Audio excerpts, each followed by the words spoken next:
ka-vlogs, nandito na naman po ako para po ipakita sa inyo yung aking pagluto ng tom yum.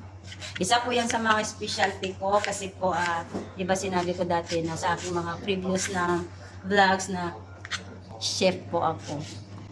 Ngayon po, ipapakita ko sa inyo muli yung aking tom yum. Sana po samahan niyo po ako at kakain na naman po tayo ngayon ng tom yum.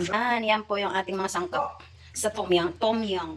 Yan po. Ito naman yung, kasi wala po tayong nakita, fresh na, squid, pusit. Yan, frozen po yung nabili natin ng mix. Kasama na po yung pusit, yung takong, nandiyan na po lahat. Ayan na mga ka-vlogs. Kumulo na yung ating sabaw. Ngayon, ilalagay na natin yung ating una sangkap, pero bang sibuyas. Yan, sibuyas. Tapos, ito ang tawag sa amin is langkawas. Hindi ko alam sa Tagalog, hindi ko rin alam sa English, basta langkawas sa Ilocos. Tapos, yung dahon. Diyan po sa Pinas, tawag po sa amin dahon ng kabugaw. Sorry mga ka-vlogs, hindi ko alam sa Tagalog o sa English, basta ako ay Ilongga. Tapos yung ating, sorry naman, yung ating singkaterbang sili, lemongrass. Tapos ito dahil yung tanglad, itong alam ko sa English, lemongrass, okay. Mga ka-vlogs, natin, ano ba tawag? Pinakuluan natin para lumabas yung aroma. Yan, lagyan po natin ng skala, sinigang mix. Yan. Ngayon, tikman natin muna.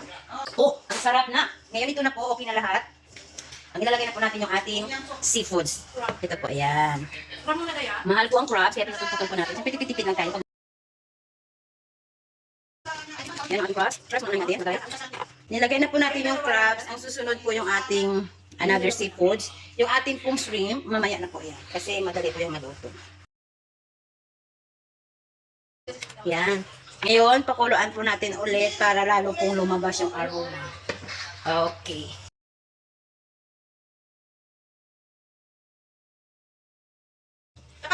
Ayan. Tapos, after 5 or 10 minutes ulit, okay na yan siya. Okay. Yan. Kulong-kulo na siya. Ang ganda ng color. Tapos, ito yung ilalagay natin. Yan. Sama-sama na. Sa amoy pa lang, tom yum na tom yum. Tapos last na po natin ilalagay dyan yung gata. Sarap na. Ito yung mushroom. Talaga. Masarap na. Ayan mga ka-vlogs, ito na yung last na ilalagay natin, yung ating gata. Yon, malinam-nam. Yes. Diba? Ang sarap. Ako'y nalalaway na sa aking tom yum. Amoy niya. Talagang amoy na amoy yung amoy ng tom yum. Ito rin mga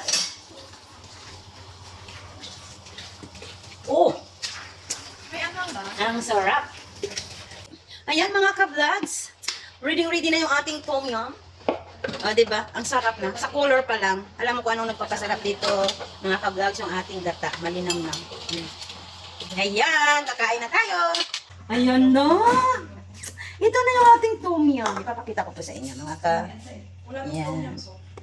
Ayan. Ngayon, tikman na po natin. Husgahan po natin yung ating tom yum. Ito po yung aking version ng tom yum. Kakain. Ang sarap kasi nilagyan po natin ng gata. Pero pag wala po kayong gata, kung ayaw niyo po ng gata, okay lang. Hindi, ano naman po. Nasa sa inyo naman po yung kung lalagyan nyo hindi. Pero naman po, optional lang yun. Pero ako, yung gata po, isa po yun sa linam-nam. Ang sarap po ng sabaw. Tingnan po yung ating masag. Rice. So we need on this off.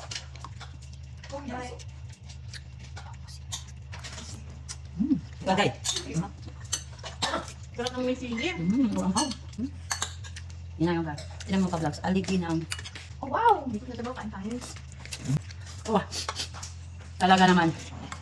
Masarap makanghang. Talagang papawisan ka. Bidang pala.